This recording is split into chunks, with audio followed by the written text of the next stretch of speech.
que fez a pergunta.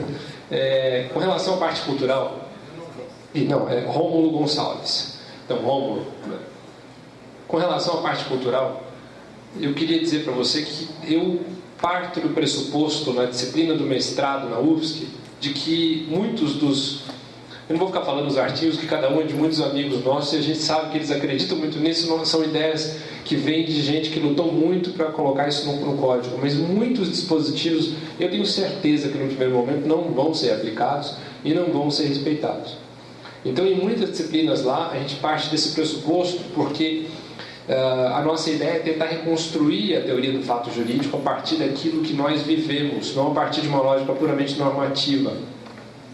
Processo com preponderância de ser e não de dever ser, teoria dos jogos, pesquisa empírica. Então são lógicas diferentes. Vejam que hoje, por exemplo, só a American Bar Foundation, que é a OAB dos Estados Unidos, mas que lá faz parte do Poder Judiciário, investe 23 milhões de dólares em pesquisa empírica por ano. 23 milhões por ano. Agora, por que ela investe? É porque ela quer, tem amor à academia, porque eles têm dinheiro sobrando? Claro que não. Por que ela faz isso? Porque eles economizam. Aquilo que eles investem em pesquisa, eles economizam na administração do processo. O próprio judiciário se aperfeiçoa e ganha dinheiro com isso depois. Então, para eles é um investimento que vale muito a pena. As pesquisas empíricas trazem resultado. Então, a análise econômica do processo, a análise empírica do processo, com marcos teóricos claros, é aquilo que a gente não faz muitas vezes, porque a gente fica dentro dessa lógica normativista que não leva muitas vezes, a gente em muitas situações traz argumentos, se convence de uma série de coisas, mas os marcos teóricos interdisciplinares são muito importantes. Então, o que eu queria dizer com relação a essa questão cultural, o que eu posso dizer em relação a essa questão cultural, é que é claro que a gente não está ainda fazendo uma teoria do processo ou uma ciência do processo e consequentemente uma lei do processo, porque ela é influenciada pela nossa forma de pensar o processo, que seja adequada à nossa realidade. Nós não estamos. A ideia do código, é interessante isso, não está sendo, e aqui uma crítica que eu faço ao meu próprio trabalho, ela não está sendo a ideia de sistematizar ou de simplificar inteligentemente. Nós fazemos isso porque nós debatemos, temos uma série de ideias, tentamos colocar isso na lei para poder mudar. É o caminho correto? Claro que não é. Isso é óbvio. Então, quem tem esse tipo de preocupação, tem que ter mesmo. Vai haver uma série de problemas. Os juízes vão seguir a ordem cronológica dos processos, eles vão fundamentar do jeito que está no 499. E é óbvio que isso não vai acontecer, especialmente no começo. Eu não estou dizendo que vai acontecer, nem estou pregando que eles devam fazer isso. O que eu acho, e esse é o ponto central, é que existe hoje um grupo de jovens processualistas que é muito forte, cada vez mais forte. Somos cada vez um número maior. Somos unidos em torno de algumas figuras principais, eu diria principalmente o professor Fred Didier Júnior. Mas eu diria que esse grupo trabalha, é um grupo que não tem as mesmas lógicas de vaidade de outrora. É um grupo que hoje cada vez mais é ouvido, influencia, escreve. É o grupo que mais produz hoje. Os nossos trabalhos definitivamente são os que mais se publicam. E consequentemente a gente acaba sendo mais lido e consequentemente a gente acaba influenciando os tribunais. Agora, esse grupo vai produzir algum resultado? Esse grupo não é mais um grupo, tá? Eu estou falando de centenas de professores de processo. E é aquela coisa, cada um de vocês, eu espero, e vamos divulgar aqui, falar com todos vocês, ficar mandando e-mail até vocês aumentarem mais, até vocês comprarem a passagem e irem a Belo Horizonte, que é o próximo fórum, porque é impressionante o que a gente tem conseguido influenciar. Então, a ideia, e esse é o ponto central, é utilizar o código como um dos elementos que ajudem a fazer com que haja alguma conscientização. Se a gente vai conseguir mudar da água para o vinho de uma hora para outra, claro que não. A gente não vai conseguir mudar de uma hora para outra, né? Aí, com relação à questão dos precedentes, na verdade, a pergunta, pelo que eu vi, a pergunta são duas coisas. Então, primeiro, com relação à questão cultural. E a segunda, com relação à questão das decisões em instâncias mais baixas. Bom, o que eu diria, fazendo um link da primeira com a segunda parte da pergunta, é o seguinte: Eu posso fazer estudos no direito de duas maneiras centrais. Eu posso fazer um estudo prescritivo, em que eu fico fazendo uma receita de bolo praticamente, porque eu digo para as pessoas o que elas devem fazer, ou como eu acho que elas deveriam agir. E o estudo normativo é assim, porque ele é dever ser, ele tem essa característica. Ou eu posso fazer um estudo empírico, porque eu reconheço que a minha disciplina pode ser estudada a partir de outros marcos teóricos interdisciplinares. Nesse caso, a tendência é de o estudo ser descritivo, quer dizer, eu descrevo a realidade. E é interessante porque não é porque o objeto é descritivo que eu não consigo fazer com que as pessoas se conscientizem. Na verdade, eu consigo fazer com que elas vejam o óbvio de uma maneira tão clara que elas não tinham visto. É o óbvio, mas elas não tinham visto ainda. É o óbvio que não se vê. Então, quando o estudo é descritivo, ele nos leva, muitas vezes, a perceber situações que a gente não tinha percebido. Então, quando você fala, a pergunta diz isso, né? Como é que fica a questão das instâncias inferiores dentro de uma teoria de precedentes? Ora, o juiz, na teoria de precedentes que está sendo pensado no novo código, isso é um dos pontos que também não entrou em discussão, mas não foi aprovado, porque a gente discutiu tanto que não foi aprovado o enunciado. Nós temos, inclusive o Mitidiero ficou discutindo lá e tipo, uma hora que a gente não aprovou. Por quê? O Mitidiero tem toda a razão. Nós não podemos ter uma reclamação constitucional, ou mesmo uma reclamação para os tribunais, genericamente, contra qualquer decisão de juízo de primeiro grau que descumpra precedente. Então, para você que está preocupado com isso, a melhor coisa que eu posso te dizer é, neste momento, mesmo com tudo isso que a gente está mudando, a única vinculação de precedentes que a gente tem não é vinculação absoluta. Existem três espécies de vinculação. Eu posso ter vinculação absoluta, que é a que eu tenho em alguns, na Alemanha, na Rússia, por exemplo, que em determinadas situações, se o juiz descumpre, ele pode perder o cargo ou levar uma pena, inclusive levar uma sanção formal. Ele, juiz. Temos a vinculação formal, que é a vinculação que a gente tem, inclusive, nós somos uma vinculante no Brasil, que gera medidas para o descumprimento da vinculação, que é o caso da reclamação, principalmente. E temos uma vinculação que é a vinculação de common law, e que é a vinculação que é a mais fraca de todas, que é a vinculação cultural. Na verdade, é a conscientização, é o convencimento por meio do precedente. Essa vinculação é a mais importante de todas. Nesse momento, por conta da não aprovação e pelo fato de o sistema do novo CPC não dizer qual é a vinculação que nós temos, no fundo, é essa a única vinculação. Quer dizer, ele diz que vincula, mas no fundo, ele tenta provocar uma vinculação cultural. Em outras palavras, enquanto não houver uma vinculação cultural, não vai haver vinculação. Tá? Ele não está criando medidas formais claras para isso. Enquanto não houver uma vinculação formal, ou enquanto não houver uma vinculação cultural, não há vinculação. De duas uma. Ou a gente vai ter desde o início um divórcio muito grande, que é o que eu acredito que vai acontecer no começo entre realidade e a lei, ou então a gente começa a trabalhar com sentido de evolução. Eu sou evolucionista, eu sou meio que nem o Teilhard de Chardin. Eu acredito que a gente vai conseguir, sim, ao longo dos anos, décadas que sejam, melhorar. E eu acho que a gente já está melhorando. Se for pensar o processo hoje e o processo há, sei lá, 10, 15 anos atrás, quando eu comecei a advogar, tem muita coisa que melhorou. Dando sequência, então, ao sorteio, peço à professora Denise que faça a próxima retirada.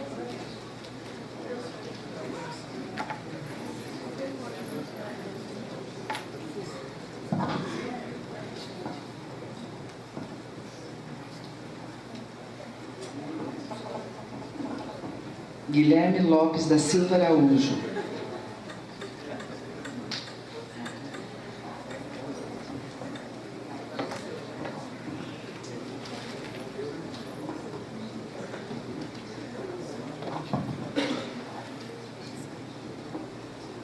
Tiago Leandro Moreno. Agora devolvo de...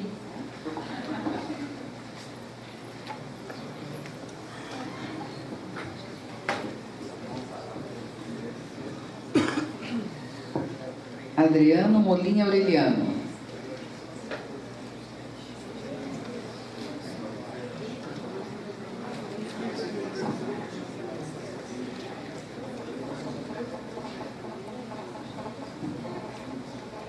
Júlia de Carvalho Viana.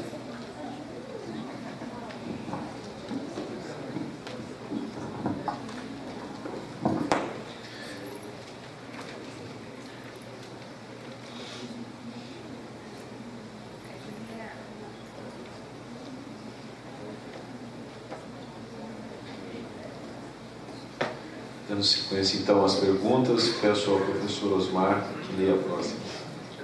Ao professor Bruno, seguinte pergunta: nas ações que envolvem relações bancárias, que são milhares, os bancos estariam predispostos a adotar procedimentos mais céleres, conforme propõe o novo CPC? A pergunta ali é tanto do ponto de vista prático, né, se os bancos deverão fazer acordo de procedimentos, quanto se, na época da elaboração do novo CPC, como é que foi a influência dos bancos, tá? É claro que, do ponto de vista prático, a questão que envolve o banco, por si só, já é contrato de adesão, né, em 90% dos casos. Então, se tiver flexibilização, provavelmente vai vir numa cláusula abusiva. Eu já pego até um gancho com outra pergunta. O problema de cláusulas abusivas, se vier um contrato de adesão e for favorável ao banco, 90% dos casos que eu consigo pensar seria nulo por abusividade da cláusula. Se fora dos casos de contrato de adesão, o banco tem interesse em que o processo ande mais rápido. Bom, só se ele for credor, né? Então, se o banco tiver um direito, ele vai querer que ande mais rápido. Se ele for devedor, ele não vai querer que ande mais rápido. E a influência do banco nas disposições do novo CPC. Olha só, o texto ficou na Câmara do projeto de 2010 até agora, março de 2014, tá? Ficou 11, 12, 13, ficou 3 anos e meio na Câmara.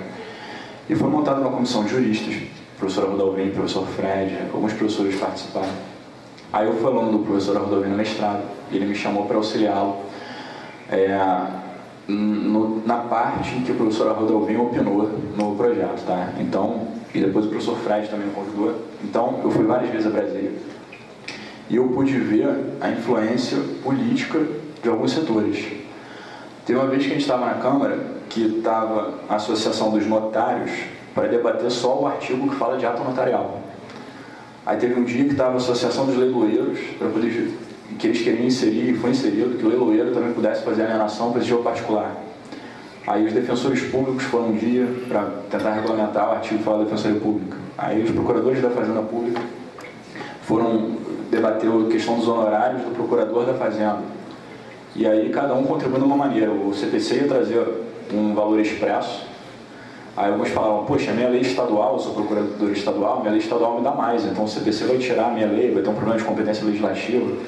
Aí mudou a redação. Aí falava assim, então vai ser a da legislação do ente. Aí alguns procuradores falavam, poxa, mas o meu ente não tem regulamentação, então eu não vou receber honorários, se eu sou procurador do município, não tenho lei municipal.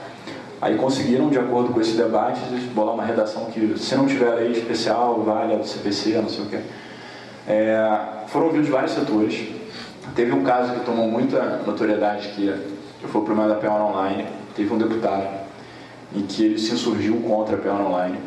E ele dividiu a insurgência em duas, ele queria acabar com a PEON Online. E a comissão de juristas falou, bom, acabar vai ser ruim. E ele falou, não, se vocês não acabarem com a PEON Online, eu vou votar contra. E eu vou fazer um movimento para o CPC inteiro não passar por causa da PEON Online. Aí tentaram meio termo, eles propuseram lá que a PEON Online só fosse decidida por desembargador. Aí tem uma polêmica que se cabe PEON Online na execução provisória. E esse deputado, isso é notório, então não vou falar o nome dele, mas vou falar o fundamento, ele é sócio de uma empresa que deve mais de 1 bilhão. Tá? Então ele é devedor e a proposta dele é acabar com a PEON Online. É claro que os bancos também foram ouvidos, tá? Então assim, eu diria que todo mundo tentou influenciar de alguma maneira, positiva ou negativa, a elaboração do projeto. Não acho que o projeto favorece o banco ou desfavorece o banco, acho que o saldo final do que foi aprovado é neutro, tá? E então não acho que o banco teve um superpoder, super influência. Claro que tem alguns pontos que poderiam ser melhores. O texto aprovado na Câmara, mas eu acho que os bancos não tiveram uma força preponderante assim ainda, que como regra geral, se eles forem devedores, é claro que para eles interessa que o processo não ande para frente, né? Acho que eu respondi assim a pergunta. Sequência então ao sorteio das obras. Eu sou o professor Osmar, que retire o próximo.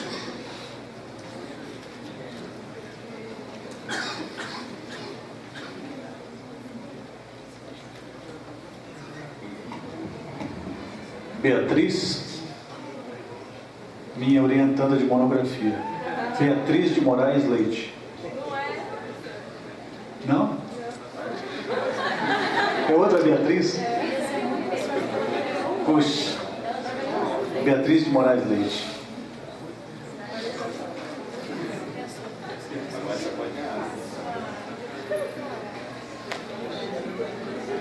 Igor Beltrame. Não.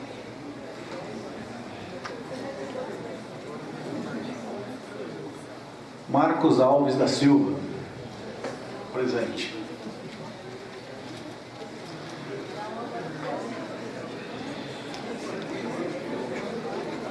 Lateral.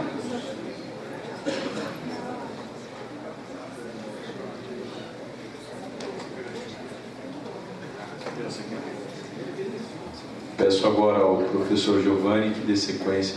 Professor Osmar, perdão, com a próxima pergunta. A última pergunta, então, né, eu creio, ao professor Bruno.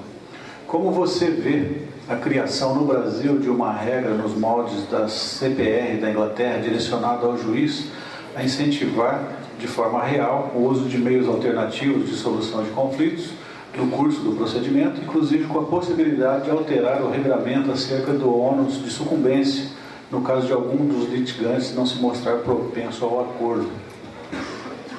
Olha só, a pergunta aqui eu falo dos poderes do juiz na Inglaterra, né? E a questão de ele poder adaptar o procedimento, inclusive criar mecanismos de punição das partes que não quiserem um acordo, alguma coisa assim. Esteja ele correto ou errado, né? Eu posso estar correto e não querer acordo, ou posso não querer acordo porque eu estou errado.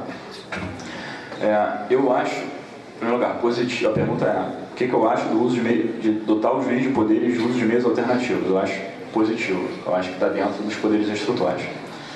E acho que as multas processuais, de modo geral, elas podem ser utilizadas de uma forma coercitiva e não apenas punir com multa, mas estimular mesmo a resolução alternativa de conflito. Então, acho isso válido. No caso específico aqui que ele traz como exemplo, o juiz alterar o ônus da sucumbência. Se o sujeito não quiser acordo, então às vezes eu penso assim, o sujeito ganha, então quem deveria pagar custas era o perdedor, mas o cara que ganhou podia ter feito um acordo e não quis, então ele vai pagar as custas, apesar de ter ganho. Acho que essa é a pergunta, né? Porque é aí que haveria a alteração do ônus da sucumbência. Só no caso da sucumbência, no caso de multas, eu acho que pode. No caso da sucumbência, eu acho que não, porque também foi tema da nossa reunião lá no fórum de processualistas, se as partes poderiam fazer convenção sobre sucumbência e se o juiz poderia alterar a regra de sucumbência. Em outras palavras, poderia celebrar um contrato e falar que todas as custas e despesas são pelo contratante 1, ou o juiz poderia falar que apesar de alguém ter ganho, o outro é que vai pagar as custas. Aí é um problema tributário. A gente lá, alguns estavam defendendo que sim, alguém pegou o CTN e tributo e custas, dependendo do tipo da despesa processual, tem natureza tributária. E o CTN tem um artigo que fala que só a lei pode falar sobre a legitimidade passiva tributária. Então, se o Código, Lei Federal, diz que quem é o devedor das custas é quem perde, parece que as partes não poderiam alterar o sujeito passivo da obrigação tributária perante o fisco, tá? O fisco pode executar quem perde. Aí a gente debateu lá se eu poderia contratualmente mudar o sujeito passivo, então não seria oponível ao fisco. É um problema de direito tributário, tá? Mas seria oponível entre as partes. Então, o fisco tem direito de executar quem perde, porque quem perde ele tem que pagar. Ainda que a parte possa repassar o ônus contratualmente para outra, isso é válido. Mas eu não vejo como você poder mudar o ônus de sucumbência, que a lei claramente diz quem é o devedor da obrigação tributária, tá? Aí por uma questão tributária. Mas fora o exemplo da sucumbência, eu acho que o juiz pode sim estar dotado de poderes e adotar os mecanismos de solução de conflitos para estimular acordos e tal. Próximo sorteio, peço à professora Renata que faça a retirada.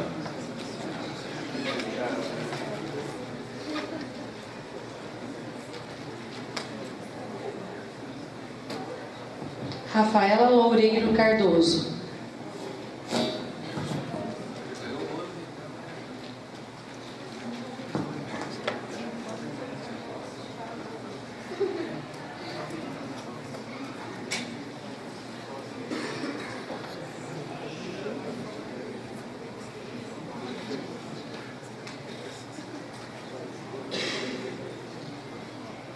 Agora, para a última pergunta, peço ao professor Giovanni conduza a leitura ao palestrante.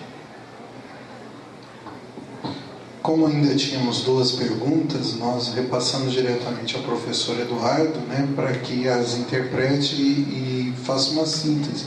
Então, passo a palavra ao senhor. São 2 perguntas. Primeiro, uma que fala sobre a questão da razão de decidir no processo constitucional.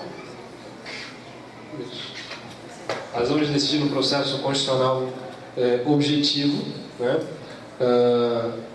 A pergunta demonstra que realmente existe dificuldade, porque ele fala o seguinte: olha, se no Supremo eu tenho uma delibação, que é a palavra só que ele utiliza depois aqui que eu não estou conseguindo entender, mas se eu tenho uma delibação em que o resultado é um só, mas os motivos pelos quais eles chegam nesse resultado é completamente diferente, na verdade o Supremo faz aquilo que os tribunais fazem, né? O julgamento colegiado, eu posso dar motivos distintos para justificar uma mesma conclusão. Então, como é que eu posso fazer transcendência de argumentos? Como é que os argumentos transcendentes que identificam a decisão poderão ser identificados nesses casos? A resposta é a seguinte: dentro da lógica de precedentes, mesmo no voto vencido, você tem a declaração do voto vencido. A declaração do voto vencido é importante para que eu entenda por qual motivo houve a discordância. Não é necessariamente o fato de você ser vencedor e com isso declarar o resultado que faz precedente. Muitas vezes o motivo pelo qual eu tive um voto vencido no futuro pode levar tanto a um overruling quanto depois a formação de um precedente em sentido diverso. Quer dizer, o importante é que eu dê as razões claras do meu convencimento e que essas razões claras do convencimento dentro daquele voto sejam também analisadas por outro membro. Isso é muito importante. Por quê? Porque a ideia de teoria de precedentes não é de seguir o resultado do precedente, tá? Não é isso. A ideia de teoria de precedentes é o que a gente chama de stare decisions, né? Ou seja, eu preciso considerar. Eu não preciso seguir. Eu não estou obrigado a seguir nada. Eu preciso considerar, mesmo que tenha sido um voto vencido. Se foi voto vencedor, voto vencido, eu pelo menos considero, eu levo em consideração aqueles argumentos na hora de eu decidir também. Eu levo em consideração porque eu entendo que existe um princípio, a gente chama isso de princípio de igualdade dos pares julgadores. Quer dizer, eu levo em consideração a opinião do outro par julgador, que tem a mesma competência que eu tenho, para julgar um caso em que a conclusão dele pode ser aplicada para aquilo que eu estou aplicando no meu caso. Então, eu devo respeitar e considerar precedentes e decisões anteriores também como fonte do direito. Eu levo a um outro patamar esses precedentes, eu tenho que considerar essas questões também. Considerar, eu não sou obrigado a seguir. E é por isso que eu posso fazer overruling, eu posso passar pelo precedente e dizer, não concordo com ele, por isso, na minha opinião, hoje a gente não pode mais julgar dessa maneira, e assim por diante. Então, em 2 momentos que o juiz aplica essa lógica, no overruling e também nos hard cases, em que ele praticamente não tem outro precedente para poder aplicar. Então vejam que a aplicação dessa teoria pode ser feita tranquilamente no Supremo. A diferença é que eu posso ter a respeito de um julgamento 11 votos distintos, e dentro dessa lógica eu teria que considerar, eu deveria ter que considerar várias opiniões diferentes para justificar o meu entendimento. O que se espera é que dentro do próprio Supremo, ao longo do tempo, a gente vá uniformizando opiniões de forma que os votos não fiquem assim tão divergentes a respeito de um tema hard case, de um tema muito difícil de ser julgado. Mas eu diria que o primeiro debate, o debate inicial a respeito de muitas questões que pulsam na sociedade, começa ali. E é natural que a gente tenha opiniões diferentes. Então, o que não dá para dizer é que isso forma precedente. O resultado de um caso em que eu tive um monte de entendimentos diferentes, só porque ele foi num determinado sentido, não forma precedentes dentro dessa lógica do novo código. Isso que é essencial. Não é resultado. É entendimento que vai se firmando na fundamentação. Tá? Bom, essa é a primeira questão. A segunda questão, que é a pergunta também direta e importante. Como conciliar essa atenção especial de que é merecedor todo o processo com o volume de processos destinados a cada julgador, né? Quer dizer, o volume de processos hoje é enorme. Bom, o que eu posso dizer é o seguinte: nós não podemos deixar de querer o melhor processo possível pelo fato de que a gente tem milhares de processos e que o número de processos é muito maior do que a gente consegue dar conta. Na verdade, acesso ao justiça... Eu fiz um trabalho com o professor Brian Gart, fui lá estudar com ele alguns anos atrás. E ele foi a pessoa que escreveu Acesso à Justiça junto com o professor Capelletti. Na verdade, ele era uma espécie de assistente do professor Capelletti nessa época. E o Brian Gart trabalhou na American Bar Foundation, hoje ele é reitor de uma universidade em Los Angeles. E eu fiquei todo feliz quando ele aceitou que eu fosse estudar lá com ele algumas semanas. E uma das primeiras coisas que eu conversei com ele foi sobre a metodologia e o que gerou o acesso à justiça, por que eles fizeram essa pesquisa, o que eles queriam. E aí a primeira pergunta que eu fiz para ele quando a gente estava conversando, sentamos um dia para tomar um café e falar sobre o que eu estava pesquisando, foi isso. Professor, a ideia do direito fundamental de acesso à justiça, como é que vocês pensaram em criar essa temática toda? E aí ele falou, quem disse que o acesso à justiça é direito fundamental? A gente nunca pensou, a gente não começou a criar essa lógica para difundir uma ideologia política clara que justificasse a inserção em modelos, inclusive, de caráter constitucional, quando nós fizemos a pesquisa. Não era esse o nosso objetivo. Claro que em alguns lugares isso já se falava, já era abertamente difundido, mas a ideia de que o acesso à justiça cabe a todos, da maneira como ele existe em alguns países, inclusive no Brasil, porque ele conhece bem como é que funciona a nossa legislação, gerou uma explosão de demandas e uma ideia, uma espécie de promessa do Estado para o cidadão, que mais cedo ou mais tarde, nos países que não conseguirem cumprir, essa promessa, as pessoas vão perceber que isso é um golpe. As pessoas vão perceber que a gente, no fundo, que o processo está morto, que o judiciário, nesse aspecto, morreu. Então, a gente tem que tentar, vocês precisam, e genericamente se precisa lidar com isso. Em cada país, lida-se com isso de uma maneira diferente. Nos Estados Unidos, por exemplo, é difícil falar isso na OAB, mas é a responsabilidade dos escritórios de advocacia o principal limitador, porque a firma de advogados é responsável, na maioria das vezes, pela lógica da sucumbência. Então ela vai propor a ação quando ela achar que tem fundamento, e nas outras vezes ela só propõe a ação buscando um acordo para evitar a demanda. Então muitas vezes ela não vai continuar o processo, exatamente porque ela sabe do risco que ela corre. Então o número de demandas é limitado, principalmente quando não é small claim, quando não é demanda pequena, é muito limitado pela consequência econômica da causa, o risco de você perder a demanda. Então, em cada um dos países se faz filtros de acordo com a cultura daquele país. No Brasil, por incrível que pareça, a nossa cultura aceita, e eu estou falando isso porque é interessante, a nossa cultura aceita a demora do processo, essa é a grande verdade. Tanto ela aceita que se vocês forem ver, tem muitos países que aceitam mais até do que nós. Na Itália, por exemplo, eu estava com um cliente italiano e estava me dizendo que o inventário do avô dele não terminou até hoje, né? E é comum, os amigos todos, o inventário não termina na Itália. Então, tem muitos países, a lógica de demora dos processos, a gente achar que aqui demora mais do que outros lugares, também está errado. Mesmo na common law, tem muito juiz que não analisa o processo com atenção. Hoje em dia as decisões são dadas por estagiário. Vocês já viram algum lugar que isso acontece? Né? Decisão dada por estagiário. Tem uma série de situações em que você vai despachar hoje com um assessor, não despacha mais com o juiz, sabe? Então, no final das contas, os problemas são muito comuns e eles são meio globais, porque os estados, globalmente, mesmo nos países de modernidade não tardia, digamos assim, mesmo nesses países também há demora, explosão de processos. Então, o que eu estou querendo dizer é, não tem como a gente, em face do número de processos, deixar de querer aprimorar o processo. O que tem que tentar fazer é administrar melhor uma outra questão que está ligada ao processo, mas que não é processo em si, que é a administração da justiça.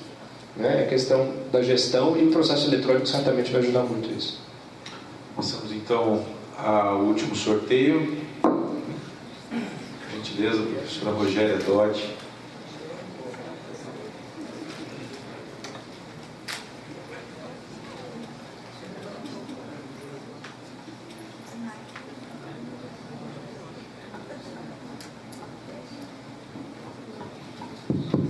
Márcio Garcia.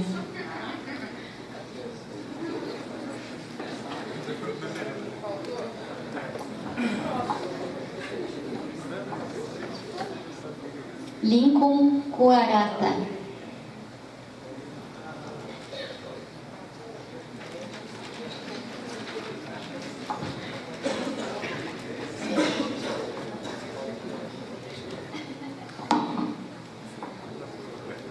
Rebeca Sibinello.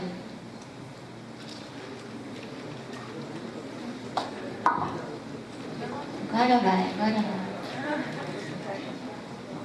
Larissa Saderi.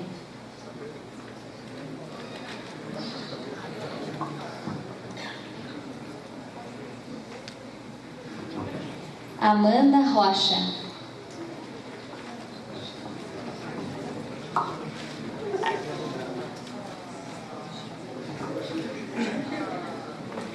Bom, em nome da Escola Superior de Advocacia, eu gostaria então de agradecer a presença de todos e dizer que ao longo dessa noite, hoje dos debates, eu lembrei de uma frase de uma escritora gaúcha que, aliás, é muito citada pelo ministro Fux, que foi quem presidiu a comissão que deu origem a tudo isso, que é Marta Medeiros.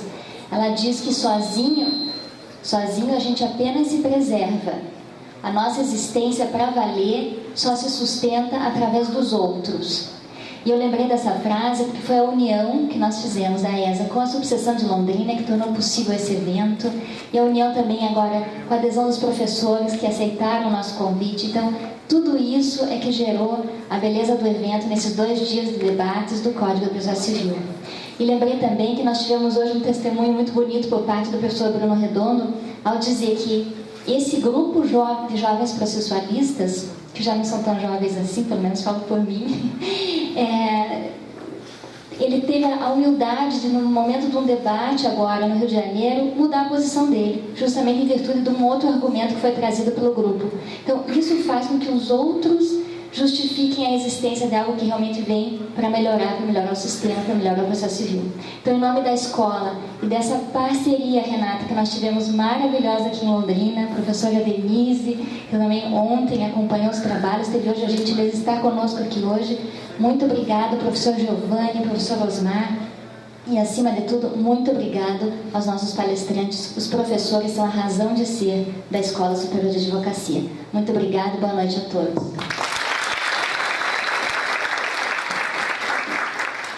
Por fim, eu gostaria de pedir ao professor Osmar Vieira que entregasse o certificado ao palestrante Bruno Garcia Redondo.